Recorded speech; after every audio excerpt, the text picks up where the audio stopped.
A lot of times when people think about careers in public service, they think about the actual work of serving the public, right? I want to be a counselor. I want to be a provider of direct service. I want to teach. I want to actually interact on a day-to-day basis with the people who are on the receiving end of my work. And that's wonderful, wonderful work. But in order to do that work effectively, one must understand how the organizations in which you work are funded, the policies that have an impact on the way you deliver services, how these programs and the value of your work is actually evaluated, so program evaluation, and thus job opportunities arise, right? Who are the people in an organization that are marketing the organization? Who's raising money for the organization? Who's funding the organization? Who's evaluating the organization? Who makes sure that you have things like pencils and pens and heat and things so that you can work in a comfortable environment? Who's running the operations of the organization? There are a lot of career opportunities in those spaces that are oftentimes overlooked, right? We don't often think about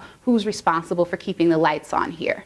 And so I think that as you think about the various ways in which you can engage in public service, you should think about your particular skill set, your particular strength, how you see yourself having an impact, and then what particular skills you need to gain in order to be effective in that place. To Ellen's question, again, you know, there are lots of opportunities in evaluating programs. There are lots of opportunities in raising funds for programs. There's lots of opportunity in marketing and developing programs. But what's your inclination? What's your skill set? How do you want to have an impact on the world? And then what are the skills that are required to actually have that impact is where you want to enter that conversation.